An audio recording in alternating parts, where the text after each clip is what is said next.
After a conference finals appearance in 2021, the Hawks took a step back last season, making it into the playoffs via the play-in tournament, but with a team that was significantly worse defensively than its 2021 version. So with the Hawks in a place where they are a good team, but not great, what is next for the Atlanta Hawks?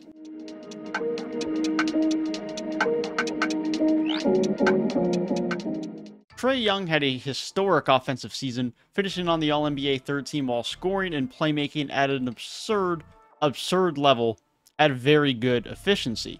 While still only at age 23, the offensive potential is limitless, and it's clear his impact is significant on this roster, specifically on offense.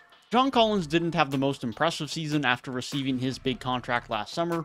He only played in 54 games, struggling with injuries as he was in and out of the lineup over the back half of the season, and his efficiency dropped from the previous 2 years, and the good defense we saw from him towards the back end of last year and in last year's playoffs did not come back at the same level. He's still a valuable player with some room to grow, but there were certainly no steps forward in year 5.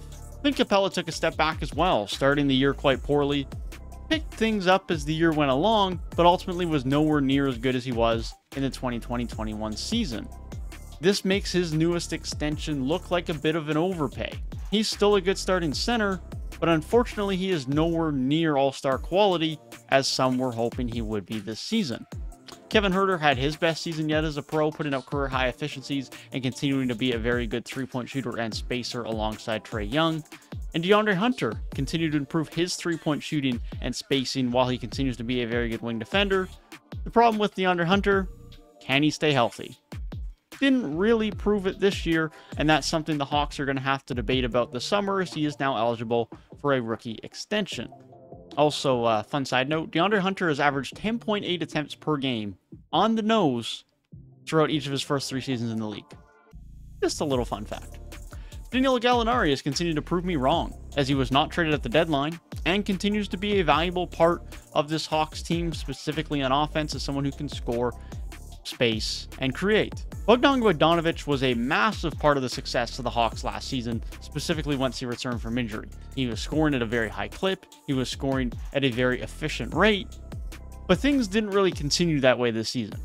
Don't get it twisted, Bogdan Bogdanovic was still relatively efficient and relatively valuable, but there's no doubt he was nowhere near as impactful on this team as he was last year, and in turn, it hurt the Hawks' performance.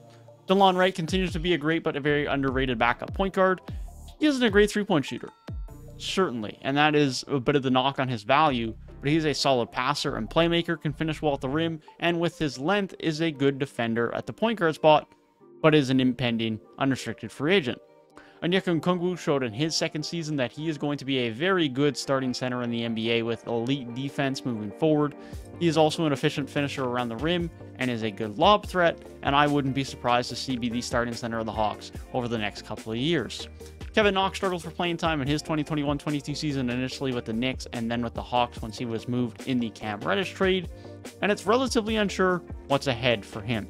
Lou Williams continues to be an inefficient bench scorer, and at age 36, his production has continued to decline. As a poor defender on a team that already has Trae Young, who's obviously a much better offensive player than him, the Hawks should look to improve their defense in the backcourt around Trae Young. And so as Lou well enters free agency this summer, I would look for them to move on from him. Gorgui Dieng provided some backup center minutes, giving some spacing and three-point shooting, but ultimately is their third center and isn't of significant value moving forward. Jalen Johnson, the Hawks' 2021 first-round draft pick, did not see any significant playing time in his rookie season. Hopefully something that we can get to see over the course of his rookie deal. Timothé Luwawu-Cabarrot provided some valuable depth minutes when injuries were of concern throughout the season for the Hawks, and he provided some valuable spacing and three-point shooting, but has failed to get back to his efficiency from a couple of years ago in Brooklyn. So there's no doubt this Hawks roster has some very good talent, but they seem to struggle with injuries, and they seem to very much struggle on defense, at least in a consistent level.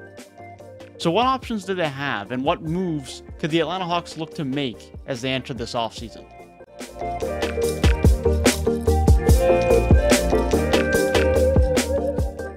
DeLon Wright will be a free agent this summer, and although many may not consider re-signing him to be crucial, DeLon Wright is a good backup point guard who is a good defender, something the Hawks need to prioritize, while being a fine shooter and playmaker.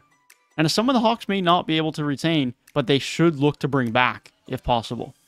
DeAndre Hunter is eligible for an extension this offseason and is one of the last young players on the Hawks that they are yet to pay. There is no doubt Hunter is a very valuable player. He's one of the few good defenders on the team, and long, good wing defenders are always valuable, not to mention the fact that Hunter has become a fairly good three-point shooter and spacer. And we've seen in these playoffs how valuable long wing defenders can be, especially when they can space the floor. The concern with a long-term extension and significant financial commitment to DeAndre Hunter is his lack of availability, as he has only played 139 games throughout his first 3 seasons in the league. I have no doubt that DeAndre Hunter will be an Atlanta Hawk long-term, but 2 questions remain. Will he sign an extension this summer or enter the 2023 offseason as a restricted free agent? And how much money will DeAndre Hunter get if he signs an extension this summer? Personally, I think Hunter is a player where both sides benefit from waiting to see the production and availability in year 4. The Hawks can wait to see how healthy he can stay during another full NBA season, and if he does again miss significant time, then the Hawks can adjust their possible extension of Hunter accordingly. In the case of DeAndre Hunter, he can bet on himself, show he can be more available, and increase his offensive production, resulting in a bigger payday. So I think Hunter will be an Atlanta Hawks player long term. It just may not be official until next summer. Lou Williams, at his age and level of production on a team that struggles much more on defense than they do on offense, it just makes sense for Lou Will to leave. They don't need his offensive production, they need more defensive help. And at his level of production and efficiency of production at this point in time in his career, it makes sense to move on. Gorgui Dieng has also been a solid depth big, but with his free agency looming this summer, given he is the 3rd center, I would expect that he also does not return. Timothy Luwawu-Cabarrot will also be a free agent this summer, and again, he's fine, but he isn't some great player. He's additional depth, and so I wouldn't be shocked to see him leave as well. And the same could be said for Kevin Knox, who was acquired in the Cam Reddish trade and is a restricted free agent, but ultimately doesn't really offer much value. It's clear some changes are coming in Atlanta this summer. After a disappointing 2021-22 season, and specifically a disappointing defense, changes are necessary, and so not re-signing some offensive-minded players will happen. But part of this change in Atlanta is going to be via the trade market. A Rudy Gobert trade is a possibility and something I would expect the Hawks to show interest in. Such a move would automatically make the Hawks at the bare minimum a middle-of-the-pack defensive team, which would be a significant improvement to last year's defense, which was near the bottom of the pack. Such a trade would involve Clint Capella and one of Danilo Gallinari or Bogdan Bogdanovic to match salaries, alongside a potential pick, which honestly, regardless of what you think about Rudy Gobert and his contract, is not absurd value for the best rim protector in the NBA. A trade for a second star is also in the realm of possibility if the Hawks completely want to just ignore improving defensively and full send their offense, with Zach LaVine being someone available in a sign-and trade. The same could be said for Bradley Beal, and Jeremy Grant is more of a two-way option that makes a bit more sense for this group from a defensive standpoint, who could be added as well. These are all options I expect the Hawks to explore this summer. However, I really don't consider the Hawks to be big players in the sign and trade market. The Hawks need another scorer and shot maker, but another star isn't necessary. More defense is of much greater concern. And adding another star to this team without improving the defense is not going to do much for the Hawks' success, specifically in the playoffs. They'll be better, sure, but if they don't improve their defense, it don't matter what stars they add. A bottom 5 defense is not giving you wins in the playoffs. This is why I expect the Hawks to prioritize additions of two-way talents or defensive-minded players such as Rudy Gobert, and players in free agency of a similar mindset such as Derrick Jones Jr. or Taurean Prince on a mid-level exception. While I do expect the Hawks to be in conversations to land the top free agents via sign and trade, I do not expect any of them to end up being in Atlanta.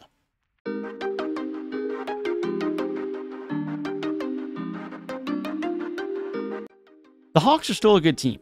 Despite being the 8th seed and taking a step back from the 2020-21 season, it was barely a step back, only a few wins worse, and they still finished over 500. The biggest difference was just that their defense went from being fairly good over the back half of the 2020-21 season to being terrible in the 2021-22 season. So the biggest question is, can they get their good defense back? Because without it, they are going to struggle. Well, I think it can improve, but it can only improve to a point. Obviously, they missed players such as John Collins and Deontay Hunter to injury last year, nor did John Collins play as good a defense as he's shown he can throughout the majority of last season. But regardless of whether those guys are healthy all year or not, the talent on this roster does not indicate a top half defensive team, meaning changes have to be made. Without changes, this is still a play-in tournament team on the regular. Thanks to Trae Young and their great offense around him, they will be good enough to be that. But if they want to start becoming a playoff lock with title contention upside, they need to make defensive improvements, something I am not confident they will be able to do this summer, despite them having interest in doing so.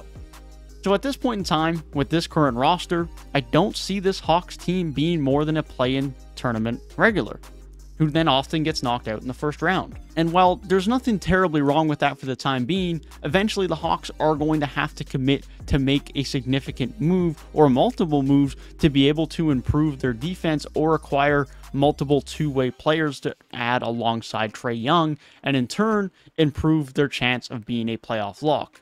Something I think the Hawks will get to over time, but I don't think this time is next season. Ultimately, the 2022 offseason is one of the most difficult offseasons in recent memory to significantly improve the ceiling of a team, as there simply isn't that many players available via free agency or via trade, and the Hawks may fall victim to that and end up being a fairly similar team again next season. The Hawks have a bright future, and Trae Young is a star, but they have to make the right moves over the next few years to ensure their spot as a playoff regular in the Eastern Conference. That is my thoughts on what's next for the Atlanta Hawks. Be sure to leave your thoughts down in the comments below. If you did enjoy the video, be sure to leave a like and subscribe for more NBA content. Thank you guys for watching. Peace.